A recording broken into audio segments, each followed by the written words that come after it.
overall trajectory of the U.S.-India relationship is quite good.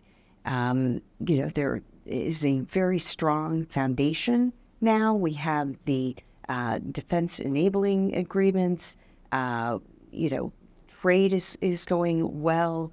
Now with the defense relationship, and we have this breakthrough agreement where the U.S. and India are going to co-produce jet engines. This is really remarkable. Not even China has this capability to produce jet engines. So this was really an important milestone in the relationship. And you add on top of that the ISET dialogue, the Initiative on Critical and Emerging Technologies, where the U.S. is ready to work with India on AI, quantum computing, semiconductors. So there's a lot happening, especially on the defense and technology part of the relationship, which is important, I think, because if we're looking at China and, we have this technology race going on with China, there's concern about how they'll apply emerging technologies like AI to defense capabilities. So it's a really, it's a hands-on deck situation, all hands-on deck situation. And the U.S. needs India, India needs the U.S. To cooperate on these issues. And there's a lot of synergy in that tech relationship between the two countries. So I think we're at a high point for sure on the India-U.S. relationship. And there's been challenges, let's face it. The Russia issue, divergent positions between India and the U.S. on Russia's invasion of Ukraine.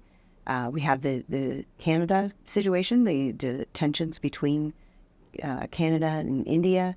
But still, I think we can see that the Biden administration wants to prioritize the relationship, move full steam ahead, keep the momentum going, and right through both countries' elections.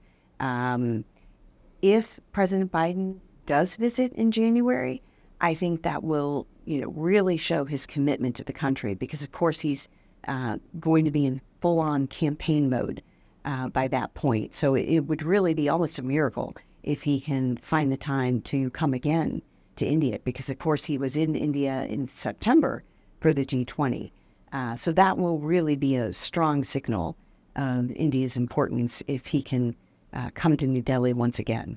And these signals and capacity building that's happening in terms of technology. I remember the last time we did an online chat with you was soon after you and Derek Grossman co-authored the CNAS paper. And one of the recommendations was exactly this. And like you said, it's been in your DNA for much longer on high tech being given to India. You did mention the China factor. Now, is that what is leading to this high point between India and U.S.? Is that the main driving force?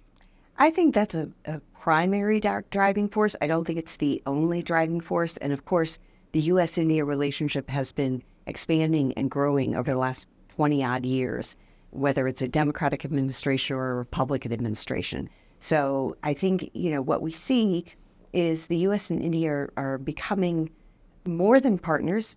They'll never be allies. Let's face it, that's not going to happen.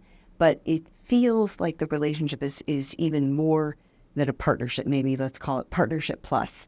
But that's happened over a long period of time. It's been building and growing. But as China becomes more aggressive, as the U.S. recognizes that the competition with China is the most important challenge that the United States faces. This has come out in the national security strategy that was released last year by the Biden administration. It was acknowledged that this is the number one national security challenge for the U.S. is this competition with China. So as we see China come more into focus for the United States, then naturally a focus will be on India as well, because India has an important role to play in the Indo-Pacific, being, such a powerful country, a powerful democracy with, a large military, a capable military, a growing navy and naval capabilities. So India plays an extremely important role in trying to ensure that China cannot dominate the region, both in terms of its own power and influence militarily, but also on the technological front.